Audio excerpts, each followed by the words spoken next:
Shalom, salam sejahtera bagi kita semua. Saudaraku yang dikasihi oleh Tuhan, pada saat-saat yang begitu indah ketika kita merenungkan kebenaran firman Tuhan, terasa kita merasakan suasana perayaan Natal. Dan kita tahu tradisi orang-orang Yahudi punya tradisi yang sangat kuat berkaitan dengan sunat.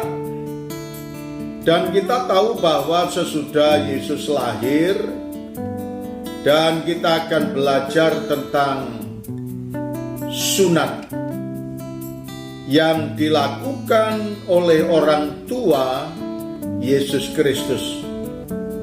Jadi pokok bahasan kita sunat pada hari yang ke-8 sebagai tanda perjanjian antara Allah dengan umatnya.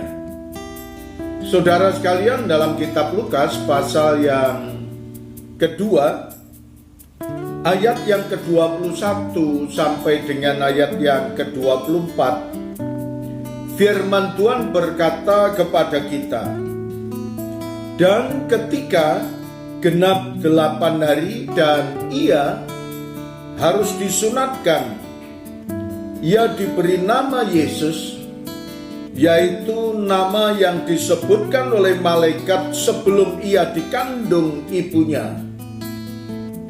Dan ketika genap waktu pentahiran, menurut hukum Taurat Musa, mereka membawa dia ke Yerusalem untuk menyerahkannya kepada Tuhan.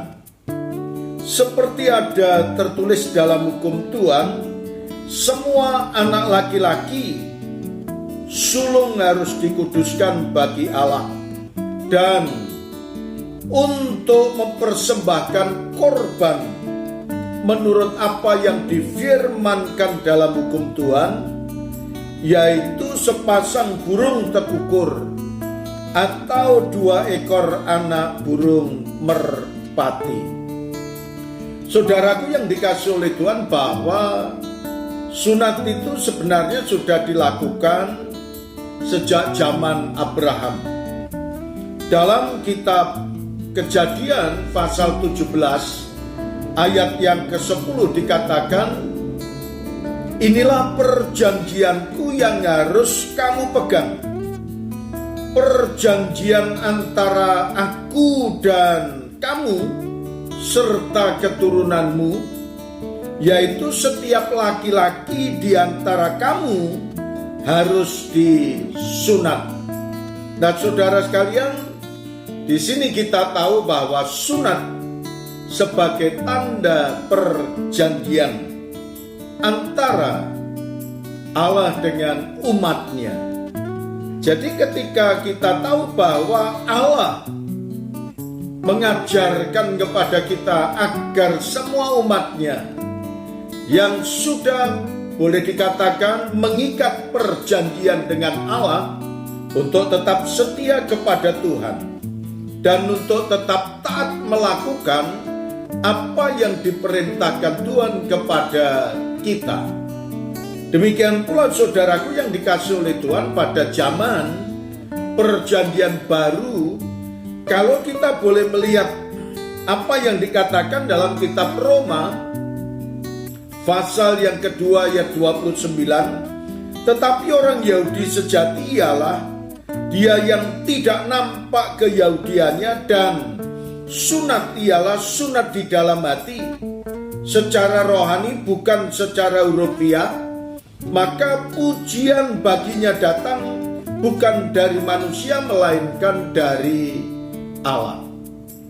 Dan di sini kita bisa melihat sunat secara jasmani, tanda sebagai perjanjian antara Allah dengan manusia pada zaman perjanjian lama, dan sunat secara rohani, yaitu sunat secara batiniah yang tidak nampak keyahudiannya, tetapi pemotongan kehidupan yang jahat perbuatan yang tidak baik yang harus ditinggalkan, dan kita mengenakan kehidupan yang baru di dalam Kristus.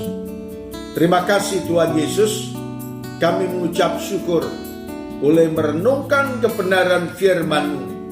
Sunat dalam perjanjian lama merupakan perjanjian antara Allah dengan manusia, dan sunat dalam perjanjian baru pemotongan kehidupan yang lama dan mengenakan kehidupan yang baru di dalam Tuhan Yesus Kristus. Terima kasih Tuhan, kami mengucap syukur.